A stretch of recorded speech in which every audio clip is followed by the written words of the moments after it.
After the crash, Clare Whitmore lay motionless in the hospital bed, machines breathing for her. The doctors declared her in a deep coma. But the truth was different. Clare was fully awake. She chose to stay silent, eyes closed, body still. She wanted to see who would stay loyal when she no longer held power. When Ethan Brooks, her quiet assistant and single father, thought she could not hear him, he leaned close and said something that left her frozen inside. Not flattery, not pity, just raw truth. What gets spoken when power disappears?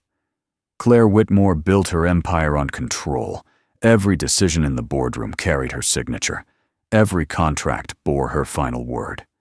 She ran Whitmore Industries with precision that left no room for weakness. People admired her from a distance and feared her up close. She preferred it that way. Trust was a luxury she could not afford, not when every handshake could hide a knife. Her assistant, Ethan Brooks, was different from the others. He never tried to impress her with grand gestures or rehearsed compliments. He simply did his work. He organized her schedule, handled her calls, prepared her files. He was a widower raising a young daughter alone, and he kept that part of his life separate from the office. Clare respected that. She did not need to know about his personal struggles. She only needed him to be reliable, and he was. The accident happened on a Tuesday evening. Clare had just left a tense meeting with the board. Tensions were high.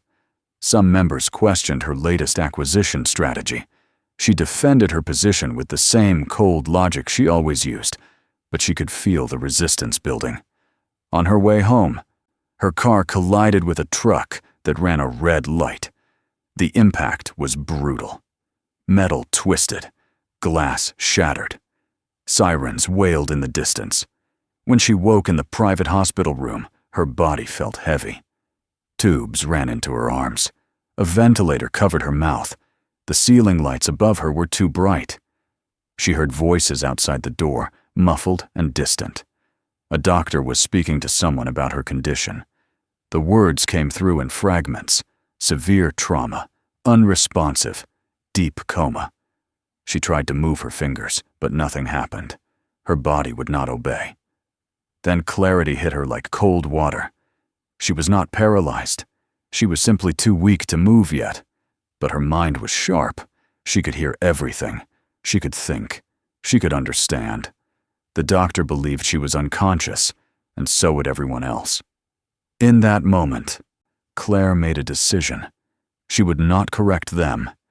She would let them believe she was gone, lost somewhere in the dark. She would stay silent and listen. She would finally see who people truly were when they thought she could not hear them. The first 24 hours passed in a haze of medical procedures. Nurses checked her vitals. Doctors discussed her prognosis in clinical terms. No one spoke to her directly. She was a body on a bed, a problem to be managed. The hospital staff treated her with professional detachment, and she did not blame them. She had built her life on that same detachment. News of the accident spread quickly. The media called it tragic. The board sent flowers. Employees whispered in hallways. Clare Whitmore, the woman who never showed weakness, was now completely vulnerable. Some people would see this as an opportunity. Others would see it as a loss. Clare wanted to know which was which. On the second day, the hospital allowed visitors. The board members came first, dressed in expensive suits and wearing rehearsed expressions of concern. They stood around her bed and spoke in hushed tones. One of them, a man named Richard Crane, placed his hand on the bedrail and shook his head slowly. He said it was a terrible tragedy. He said the company would continue in her absence. He said they would honor her legacy. Clare wanted to laugh. Legacy. The word people used when they thought you were already dead. Richard turned to the others and suggested they discuss interim leadership arrangements. Another board member, Margaret Hale, agreed. They needed to ensure stability, she said. The shareholders would expect decisive action. They moved toward the door, still talking, already planning. Clare lay still, and listened to every word. She had suspected Richard wanted her position. Now she knew for certain. After the board members left, the room fell quiet again. Claire could hear the steady beep of the heart monitor, the mechanical hiss of the ventilator. She wondered how long she could maintain this act. Days? Weeks? Her body was recovering. She could feel it. Soon she would regain enough strength to move, and then the choice would become harder. But for now, she would wait. The door opened again. This time, the footsteps were softer, more hesitant. Claire recognized the rhythm. It was Ethan. He walked to the side of her bed and stood there without speaking. She could sense him looking at her, taking in the tubes and machines, the stillness of her body. He did not touch the bed rail or offer empty words of comfort. He just stood there. Finally, Ethan spoke. His voice was quiet, almost careful. He said he was not sure if she could hear him, but he wanted to talk anyway. He said the office felt strange without her. People were whispering, making plans, positioning themselves. He said he had been asked to sign a statement confirming her condition, something the board could use to justify their next moves. He had refused. They told him he was being difficult. He told them he worked for Claire, not for them. Claire felt something shift inside her. Ethan had always been efficient, always professional. She had never thought about what that loyalty actually meant to him. She had assumed it was just part of the job. But now, hearing him speak, she realized there was more to it. He was not performing for an audience. He thought she was unconscious. He thought no one was listening. This was real. Ethan continued. He said he knew Claire did not trust people easily. He said he understood why. In her position, trust was dangerous. But he wanted her to know that he had stayed all these years not because he needed the job, though he did, but because she had given him a chance when no one else would. He had applied to dozens of companies after his wife died. Every interview ended the same way. They saw a single father and assumed he would be unreliable, distracted, unable to commit. Claire had looked at his resume and hired him on the spot. She never asked about his daughter. She never made him feel like his personal life was a problem. She just expected him to do the work, and he did. He said he had tried to quit once, about a year ago. He told Claire he had received an offer from another firm, better hours, less pressure. She had looked at him across her desk and told him the offer was garbage. She said he was worth more than they were offering, and if he wanted better hours, she would adjust his schedule. She said she did not have time to train someone new. He had stayed. At the time, he thought it was just about convenience for her. Now he wondered if maybe she had actually wanted him to stay. Ethan's voice dropped lower. He said he did not know if she would wake up. The doctors were not optimistic, but if she could hear him, he wanted her to know that he was not going anywhere. The board could pressure him all they wanted. He would not help them take her company. He would not betray her trust. She had stood by him when he was a single father nobody wanted to hire. He would stand by her now. Then Ethan did something unexpected. He reached out and briefly touched her hand, just a light contact, before pulling away. He said he had to go pick up his daughter from school. He would come back tomorrow. He left the room quietly, the door clicking shut behind him. Claire lay in the bed, her mind racing. Ethan's words had cut through every defense she had built. She had always believed that people stayed because of what she could offer them. Power, money, influence. She had never considered that someone might stay simply because she had treated them fairly. She had hired Ethan because his resume was solid, and she needed an assistant. She had kept him because he was good at his job. She had never thought about what that might mean to him. For the first time in years, Claire felt something close to doubt. She had spent her entire career assuming the worst about people. It kept her sharp, kept her protected. But what if that assumption had also made her blind? What if she had been so focused on watching for betrayal that she missed the people who were actually loyal? The machines around her continued their steady rhythm. The room remained dim and quiet. Claire knew she could not stay like this forever. Eventually, she would have to wake up, to reclaim her position, to face whatever the board had planned. But right now, in this suspended moment, she had learned something valuable. She had learned that Ethan Brooks was not just an assistant. He was someone who saw her as more than a title, more than a position of power. He saw her as a person who had given him a chance, and he had not forgotten. Claire made a silent promise to herself. When she woke up, things would be different. Not everything.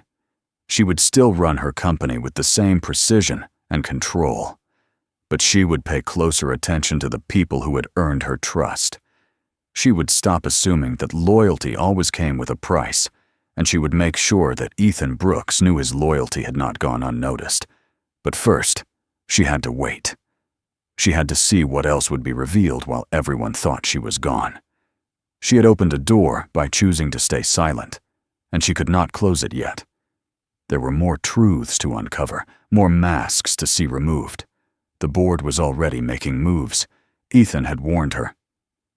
She needed to know exactly who was positioning themselves against her before she could act. So Claire remained still. She controlled her breathing, kept her eyes closed, her body unresponsive. She had built her career on control, and now she would use that same discipline to see the truth. The accident had taken her power away, at least on the surface. But in losing that power, she had gained something unexpected. She had gained clarity. She had gained sight. And when the time came, she would use both to reclaim everything that was hers. The days that followed brought a parade of visitors, each one revealing themselves in ways they never would have if Claire had been awake. She lay motionless, listening to conversations that peeled back the polished surface of her company and exposed what festered underneath.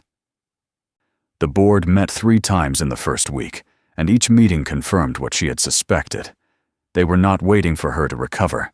They were dividing her empire while she was still breathing. Richard Crane emerged as the most aggressive. He spoke with the confidence of someone who believed he had already won. During his second visit to her hospital room, he brought Margaret Hale with him. They stood at the foot of her bed and discussed the quarterly projections as if Claire were already dead. Richard said the acquisition she had been pushing would need to be canceled. Too risky, he claimed. Margaret agreed, though Claire knew Margaret had supported the deal just 2 weeks ago. They were rewriting her strategy, erasing her decisions, and they did not bother to lower their voices. Richard turned to leave, then stopped. He looked back at Claire's still form and said it was probably for the best. He told Margaret that Claire had been getting too aggressive, taking too many risks. The company needed steady leadership now, someone who understood caution. Margaret murmured something about Claire's legacy, and Richard cut her off. He said legacy did not matter if the company collapsed. They left, and Claire felt a cold rage settle in her chest. She had built Whitmore Industries from the ground up. Richard had joined the board 5 years ago, bought his way in with inherited money, and now he spoke about her life's work as if it were his to fix. But Claire could not move. She could not speak.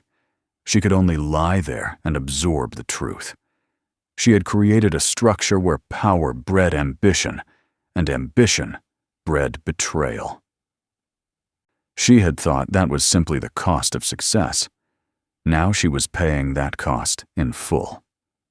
Ethan returned every day, usually in the late afternoon. He never stayed long. He would sit in the chair beside her bed and talk about small things. He mentioned the traffic on the way to the hospital. He told her about a presentation he had to organize for the board, though he said they barely looked at it. He talked about his daughter, Emily, who was 7 years old and had recently decided she wanted to be a veterinarian.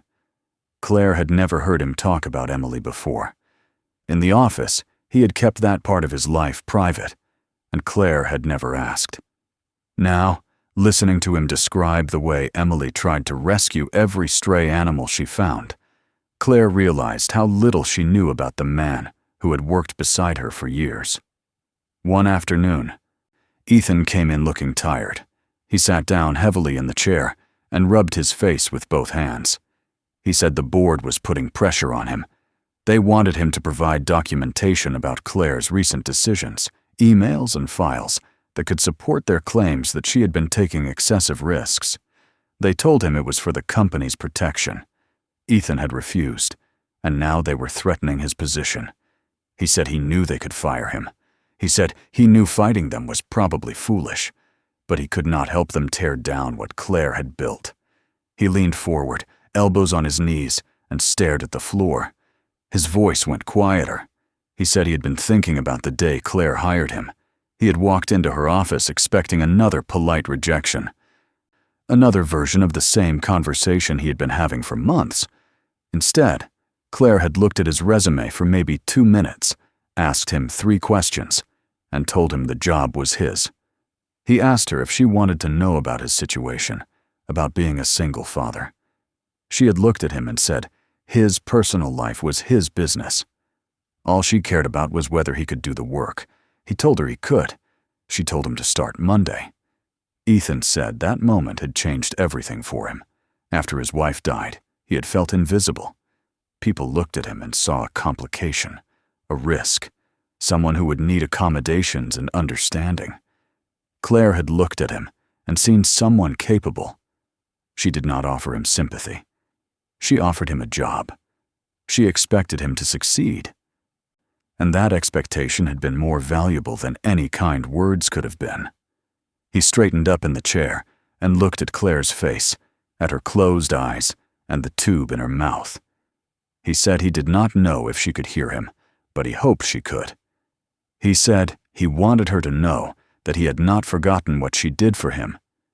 He said he would not let Richard and the others destroy her company while she was unable to defend it.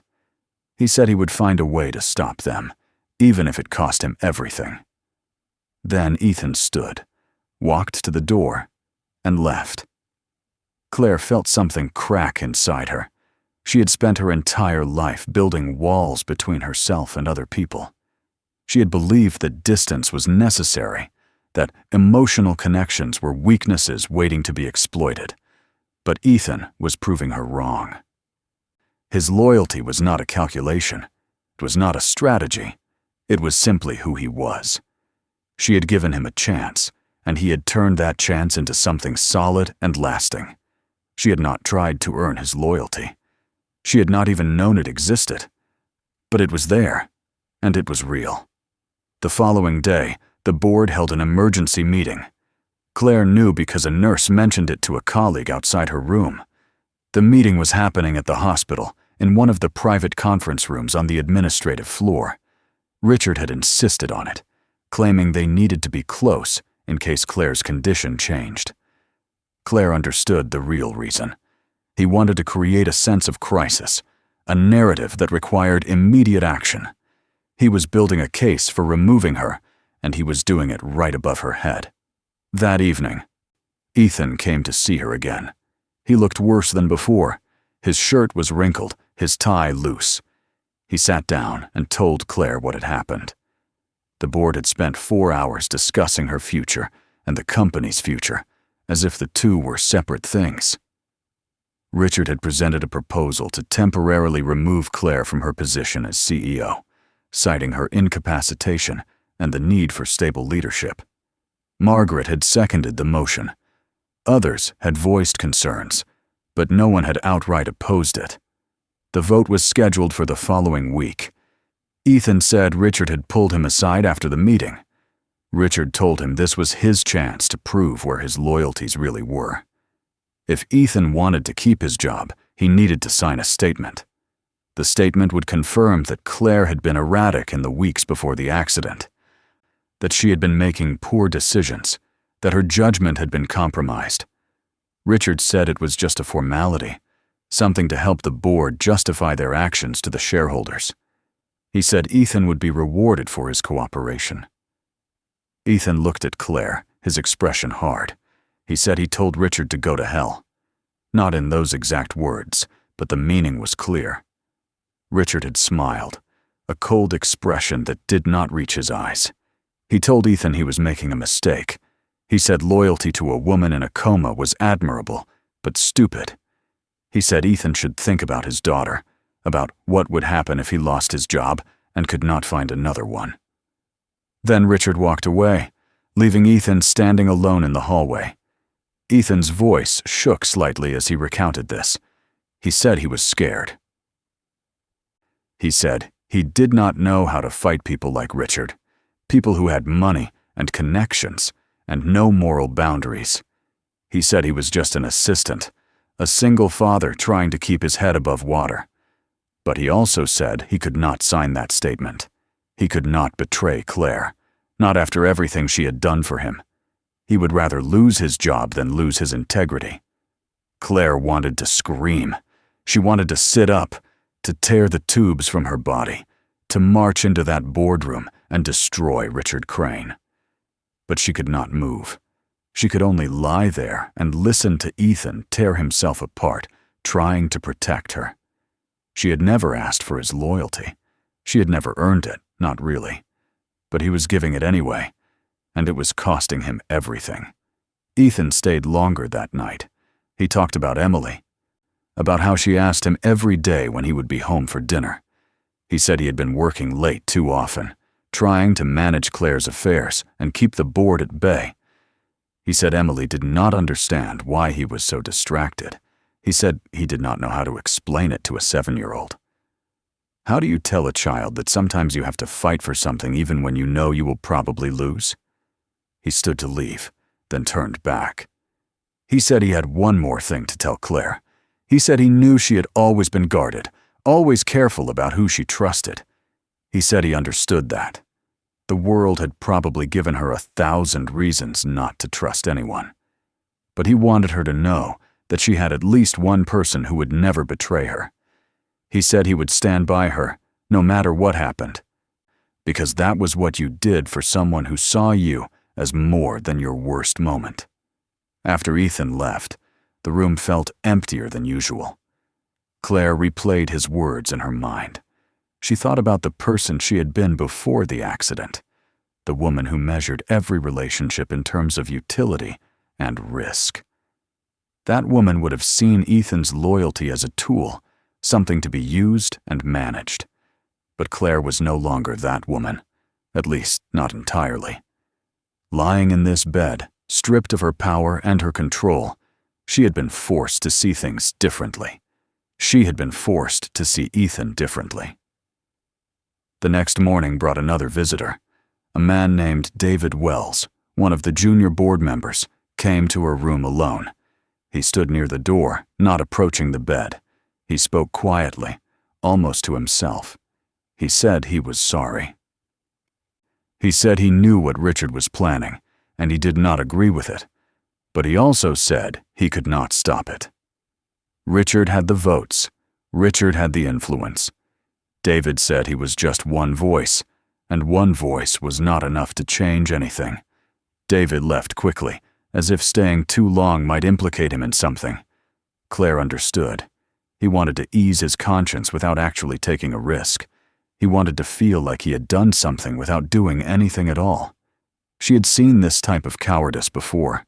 It was common in boardrooms, this ability to recognize wrong and still participate in it. David Wells would vote with Richard when the time came, and he would tell himself he had no choice. That afternoon, Ethan did not come. Claire felt his absence like a physical weight. She wondered if Richard had finally gotten to him, if the threats had worked. She wondered if Ethan had decided that protecting her was not worth losing everything. She would not blame him if he had. She had no right to expect him to sacrifice his future for hers. But the next day, Ethan returned. He looked exhausted, but determined. He sat down and told Claire he had spent the previous day meeting with a lawyer. He said he was preparing a counterstatement, something that would document Richard's attempts to manipulate him and fabricate evidence against Claire. He said he did not know if it would make a difference, but he had to try. He said he had also reached out to a few shareholders who had always supported Claire, people who might be willing to question the board's actions. Ethan leaned closer to the bed. He said he knew Claire could not respond, could not tell him if he was doing the right thing. But he said he was going to keep fighting anyway. He said she had given him a chance when no one else would, and he was going to return that favor even if she never knew about it. Claire felt something shift inside her, something fundamental. She had always believed that power was the only currency that mattered. But Ethan was proving that wrong. He had no power, no leverage, no advantage. All he had was his integrity and his loyalty, and somehow that was enough to make him stand against people who could crush him without effort. He was not fighting because he expected to win. He was fighting because it was the right thing to do.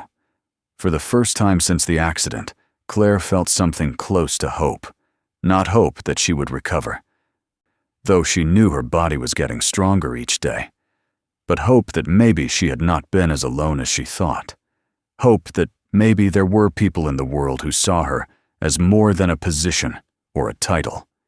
Hope that when she finally woke up and reclaimed her company, she would not be starting from nothing. But that moment had not come yet. The board vote was approaching. Richard was consolidating his power, and Claire was still lying in a hospital bed, pretending to be unconscious, waiting for the right moment to act. She knew that moment was coming soon. She could feel it building like pressure behind a dam, and when it broke, everything would change. The emergency meeting was scheduled for 10 in the morning on the 9th day after the accident. Claire knew because the nurses had been instructed to prepare her room for possible visitors afterward. Richard wanted the board close by when they voted to remove her. He wanted to be able to walk down the hall and look at her unconscious body, to remind everyone why this action was necessary. Claire had regained enough strength to move her fingers slightly, but she kept them still. The time was not right yet. She heard footsteps in the corridor outside, multiple sets moving together. Voices drifted through the partially open door. Richard was speaking to someone about procedure, about making sure everything was documented properly. Margaret responded with something Claire could not quite hear. Then the footsteps faded toward the conference room, and silence returned. An hour passed. Claire counted the minutes by the rhythm of the machines around her. Her body was stronger now. She could feel the difference. The weakness that had pinned her down in the first days was gone.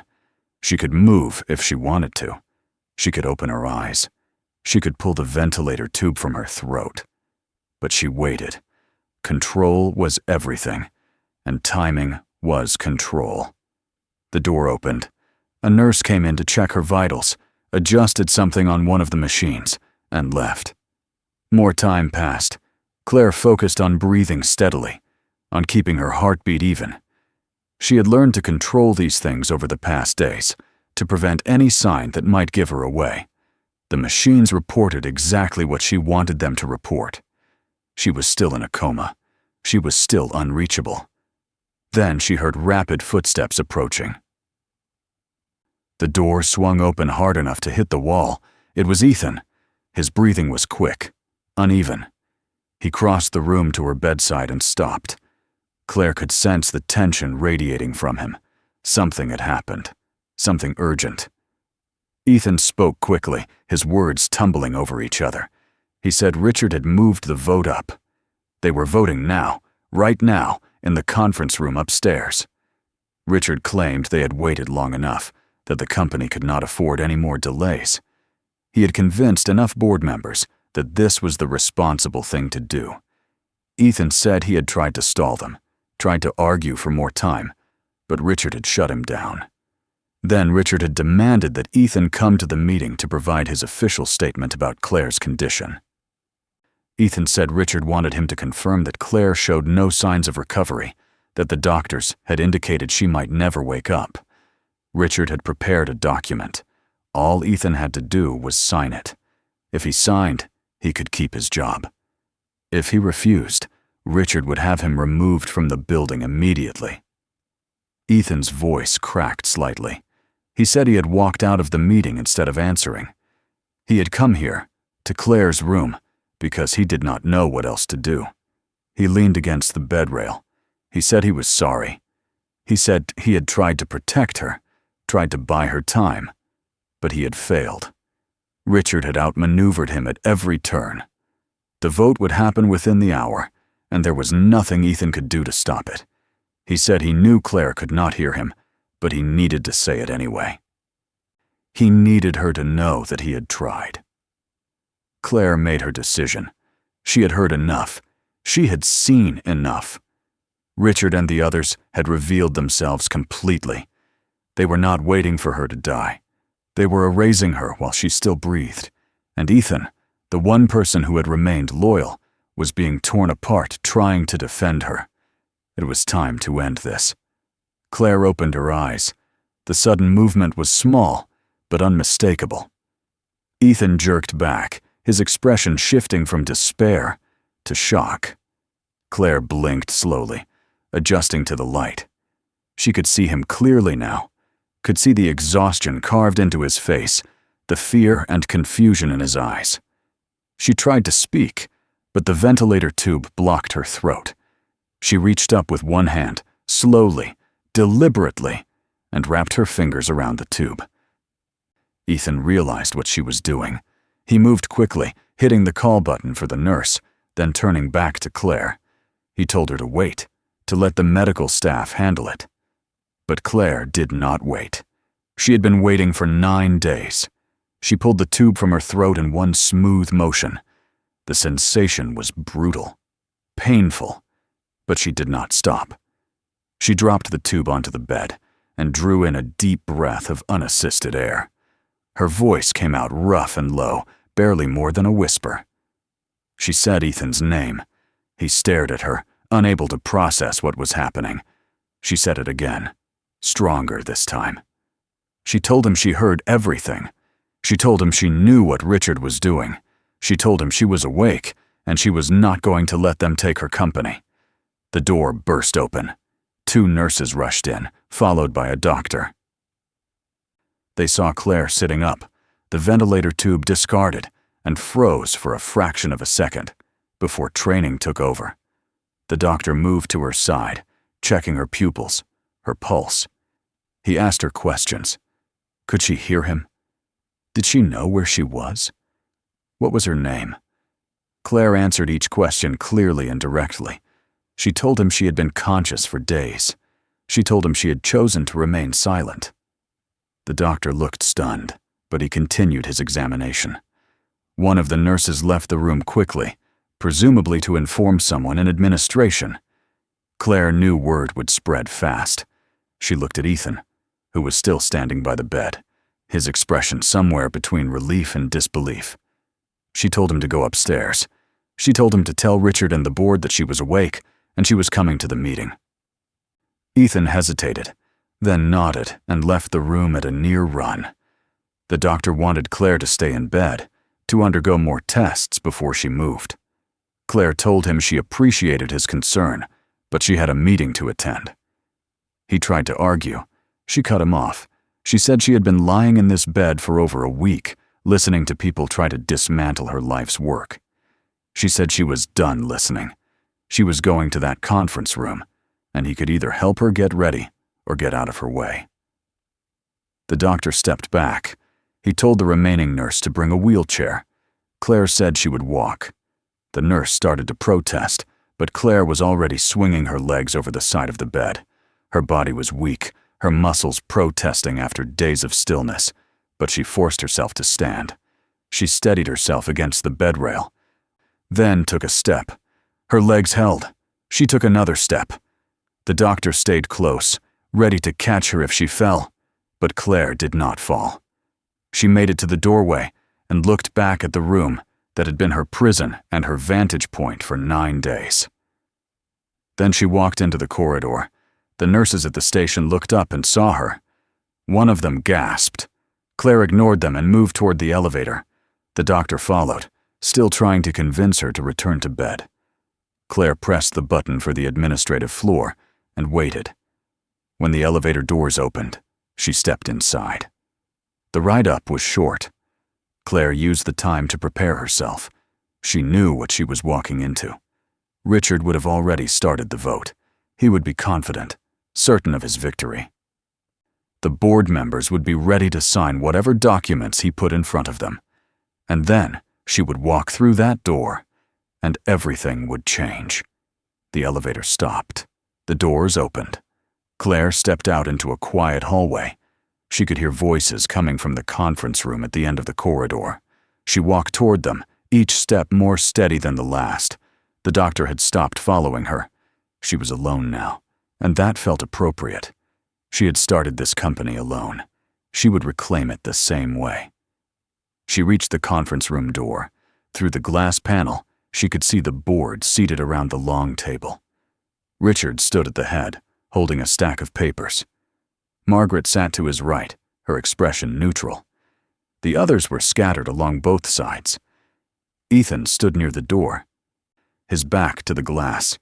He must have just finished delivering her message because Richard was in the middle of responding. She could not hear the words, but she could see the dismissive gesture he made with one hand. Claire pushed the door open.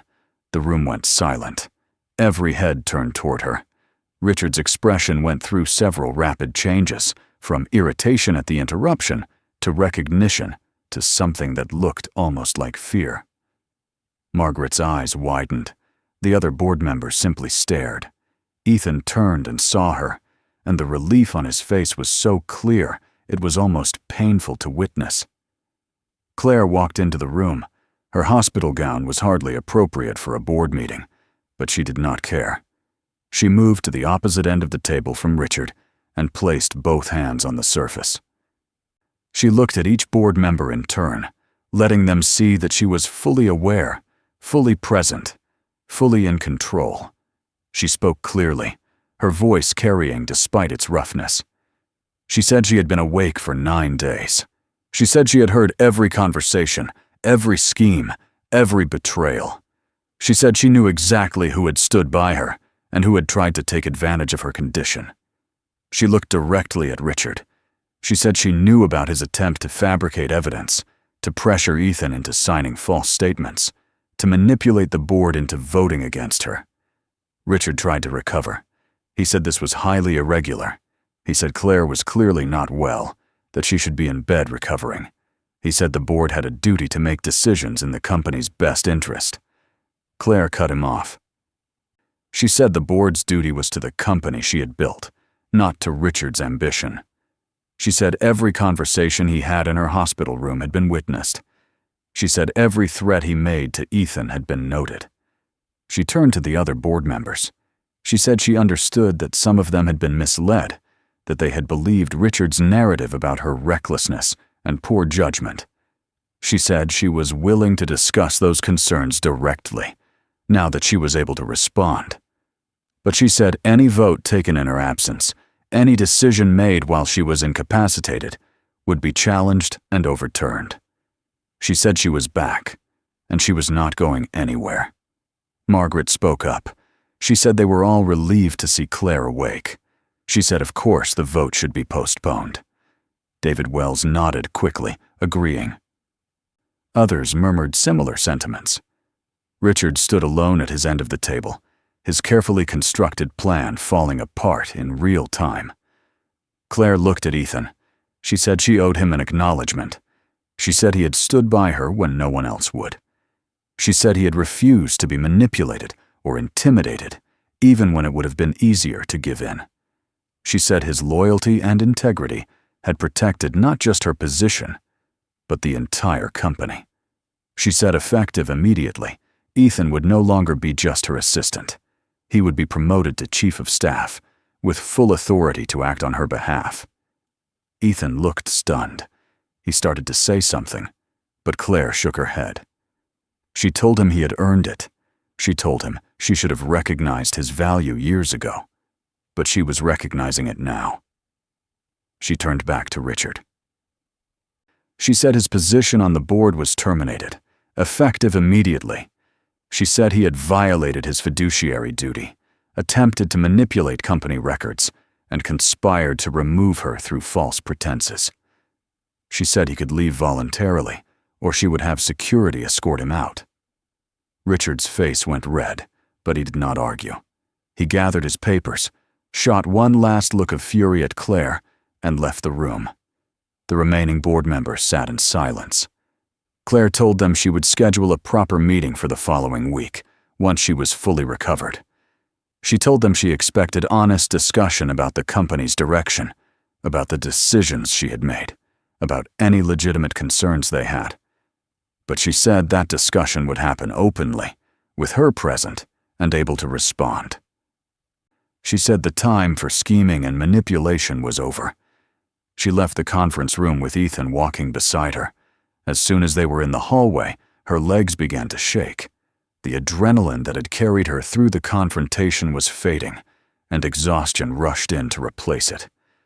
Ethan caught her elbow, steadying her. He asked if she needed the wheelchair. Claire admitted that she probably did.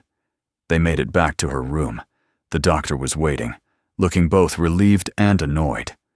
He ordered Claire back into bed immediately. This time, she did not argue. She was suddenly aware of how tired she was, how much her body had endured. She let them help her into the bed, let them reconnect some of the monitors. But she did not let them sedate her. She needed to stay awake a little longer. When the medical staff finally left them alone, Claire looked at Ethan. She thanked him. He tried to wave it off, but she would not let him. She said she meant it. She said she had built her entire career on the assumption that people were only loyal when it benefited them. She said he had proven that assumption wrong. She said she would not forget that. Ethan sat down in the chair beside her bed. He said he was just glad she was okay. He said the past 9 days had been the hardest of his life, watching her lie there and not knowing if she would ever wake up. Claire told him she had heard everything he said to her. She told him she knew about his wife, about Emily, about the struggles he had faced. She told him she was sorry she had never asked before. She told him things would be different now. The machines beeped softly. Outside the window, the afternoon light was starting to fade. Claire closed her eyes, but this time it was real rest, not pretense. She had reclaimed her company. She had exposed the traitors. And she had found something she had not been looking for. Proof that loyalty without calculation still existed in the world.